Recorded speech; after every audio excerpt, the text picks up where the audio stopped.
Vous êtes éleveur de petits ruminants en Afrique, cette vidéo est faite pour vous. Après plusieurs années passées sur le terrain, j'ai observé les mêmes erreurs qui reviennent encore et encore.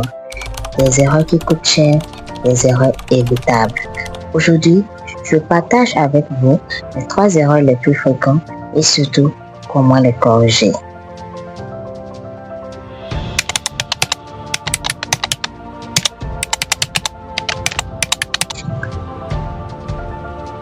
La plupart des éleveurs vendent un mouton et pensent avoir gagné de l'argent.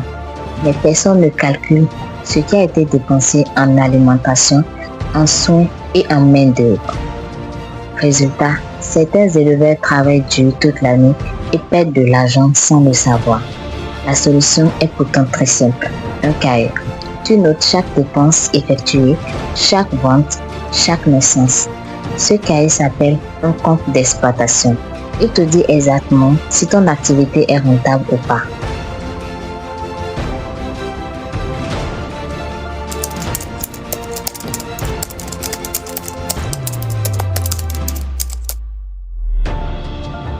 Sur le terrain, j'ai vu des éleveurs perdre des animaux à cause des maladies évitables. Tout juste parce qu'ils n'ont pas eu à vacciner leurs animaux, ils n'ont pas fait le déparasitage de leurs animaux ou encore n'ont pas un calendrier sanitaire de base pour un suivi. Pourtant, un animal malade, c'est des frais de traitement élevés ou encore un animal mort, c'est une perte totale. La solution, c'est la prévention. Vaccinez vos animaux. Faites un déparasitage régulier de vos animaux. Isolez immédiatement tout animal qui semble faible. La santé préventive coûte toujours moins cher que le traitement curatif.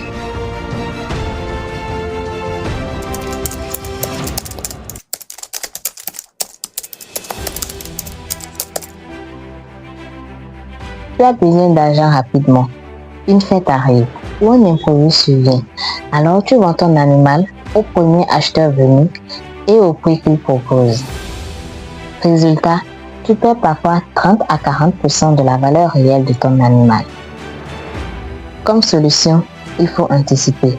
Mettre de l'argent de côté régulièrement pour les urgences, connaître le prix du marché avant de vendre et si possible, vendre pendant les grandes périodes de fête comme la Tabaski. C'est là que les prix sont les plus élevés. Ces 3 erreurs semblent simples. Pourtant, elles font la différence entre un éleveur qui survit et un éleveur qui prospère. Un cahier de compte, un calendrier vaccinal et une vente au bon moment, c'est tout ce qu'il te faut pour réussir ton activité d'élevage de petits ruminants en Afrique. Si cette vidéo t'a été utile, alors abonne-toi à AgriVoice Afrique. La semaine prochaine, on continue avec d'autres conseils pratiques du terrain. À très bientôt.